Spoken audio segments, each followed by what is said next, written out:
Thank you. New today on GMT, John McCain finds himself in a tight race for re-election as Arizona Senator, not only in November's general election, but in next month's Republican primary. His campaign is facing the same challenges as many incumbents. Senator McCain stopped by KGUN yesterday and talked with me about this unusual political year across the country. It's a very strange year, and a lot of it has to do with a weak economy and a very weak recovery, which has made a lot of Americans very unhappy, and understandably so. Have you been watching the convention, and what have your thoughts of the Democratic convention? I haven't been watching much, but I know that the one word that is absent from all of their speeches and demonstrations is ISIS.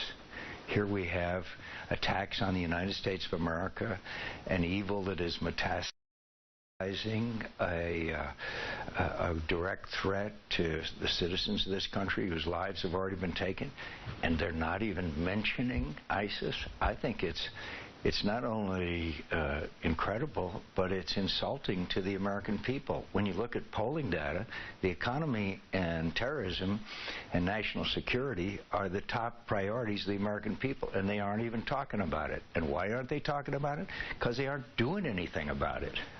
Is that something that you look at and say that's where Hillary Clinton is maybe vulnerable as far as this fall? Oh, I think she's vulnerable. What happened to Secretary of State? Nothing.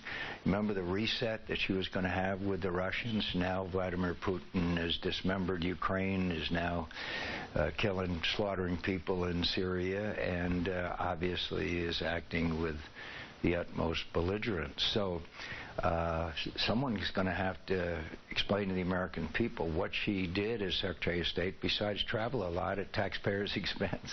Donald Trump is the Republican nominee. Donald Trump had some unflattering, unkind things to say about you a while back.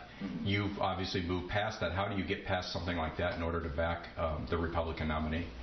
Well, I said I would support the nominee of the party, but the point is that Donald Trump wasn't insulting me. I'm in the arena, but I know too many people who are held prisoner. I've been to a medal ceremony for an individual up in Phoenix that was in a German prison camp and weighed 110 pounds when he was released. I got medals for him.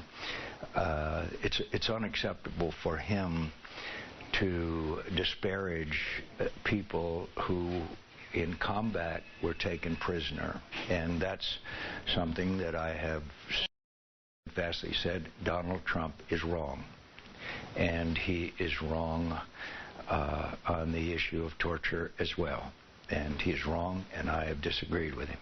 But yet you will support him? Well, I have disagreements with him. I have far more disagreements with Hillary Clinton, but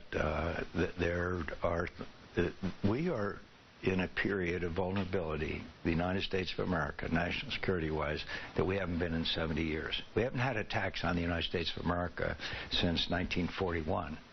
And I have to work with whoever is president, and I believe that that is my obligation, particularly as chairman of the Senate Armed Services Committee.